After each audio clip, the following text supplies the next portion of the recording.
Hello, you beautiful people out there. What is going on? This is your friend Birdie coming at you fast with some more Fault gameplay. And today I'm going to be talking about my initial impressions on the games, what I like, what I kind of don't like, and what to expect really in the future from this game and this company. I'm also going to talk a little bit about Predecessor because I was going to talk about them, except this game came out of nowhere. And so, new kid on the block, I had to pay attention to it real quick but now I have a chance to take a step back after playing it for all this time. And, well, I say all this time, I haven't played that much, but I played enough to really form a good amount of impressions around it, so I wanted to share with you guys. Before we get into this, I would really appreciate if you guys watch all the way through the video because I do have a variety of things to talk about.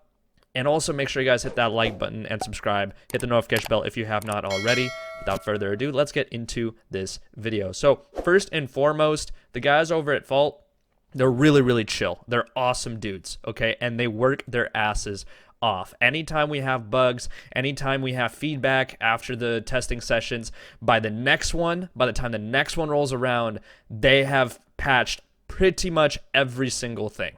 And it's noticeable as well. Like, these guys are on top of their game, and it just goes to show that if you really care enough, if you really work hard enough, you can get to those results, especially if you're working with a lot of other like-minded people. Now, the game feels like Paragon. This is the closest thing that you can play right now to Paragon. This is amazing. It's great. The servers, great. The latency, none. All right, everything you do is just smooth like butter. You're seeing right now 60 frames per second, just beautiful. It's literally how Paragon used to be. Obviously, the UI isn't there yet, but it's a pre-alpha. This is closed internal testing. That is obviously put on the back burner. The most important thing is the gameplay, and the gameplay feels great. And that is the biggest thing for me, and I'm so glad that it feels the way it does because things are smooth like butter, as I said.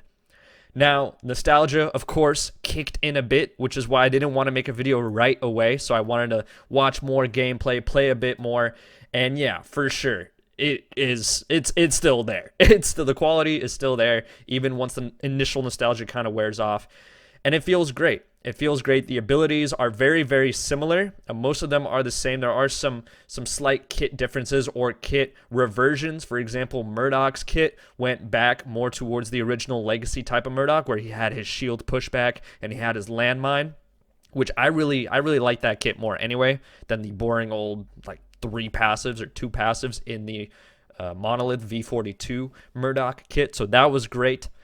I really enjoy the item system. The item system is basically like League of Legends, where you go down into these trees and you build up to those endgame items. It's really great. I really, really enjoyed it. And they have this unique aspect system as well, which combines with their token system, where in the beginning of the game, you pick 2 aspects, and you can either pick 2 of the same color, like 2 in the green color, or you could pick one of a black and then one of red, or one of green and then one of blue. It does not matter. You can pick either these 2 aspects.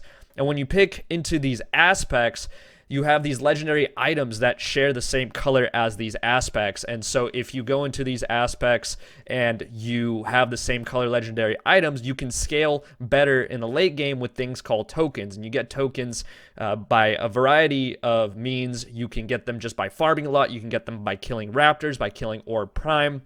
And when you get these tokens, you can use them as points to upgrade into either of the 2 colors that you chose. And then when you upgrade into those colors, every item that shares the same color will also get added benefits. Okay, so if that doesn't make much sense to you, don't worry. I'll go more in depth on it once the item pool kind of cements itself, because they're constantly changing items and reworking them and moving them around.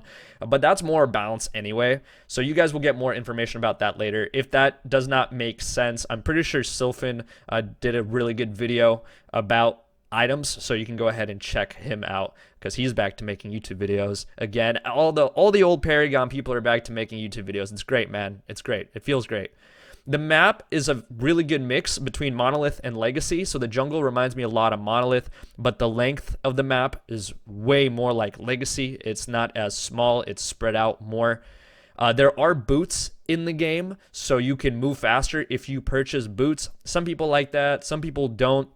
I personally don't mind it. I kind of like the boots, at least for now. We'll see later. But again, that's just more of a balance thing. And after these tests, we talked more about balance than we really did bugs. Like, yeah, there were some bugs that would come up, some items wouldn't work or whatever, or some funny things would go on. But that's the whole point of internal testing, right? That's the whole point of internal testing.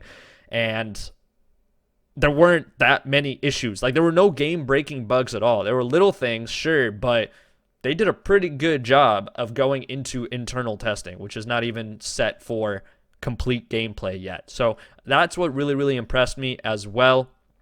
The fact that after the games we were like, yo, we did this and we did that, and the balancing was, it could be cool if we had this item, or it'd be cool if we had that item.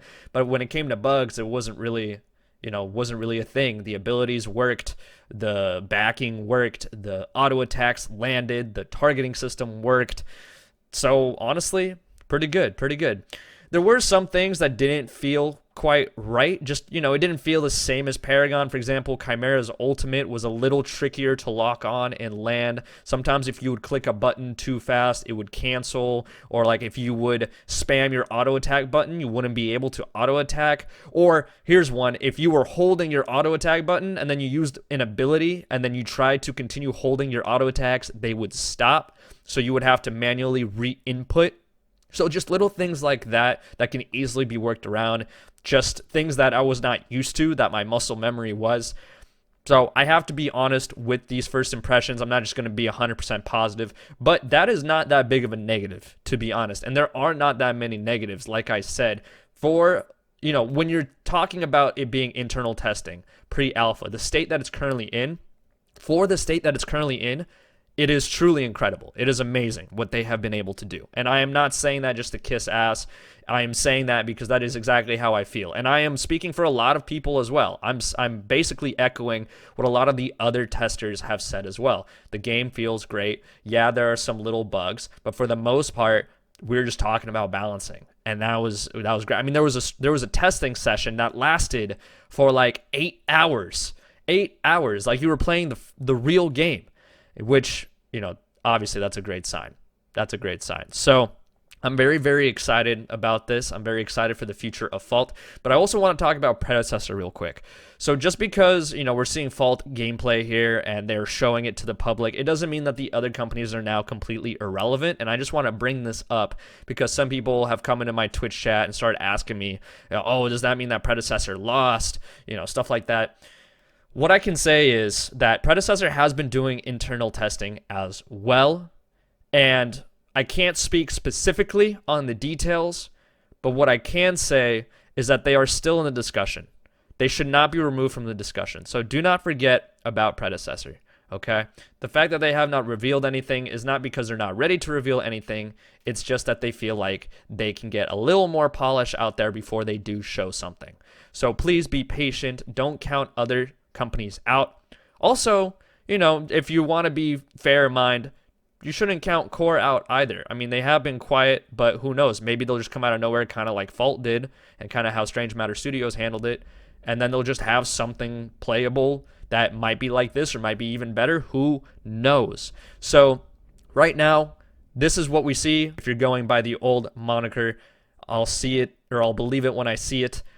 This is what we're seeing. This is what we're seeing right now. You can believe it. Boom, this is playable.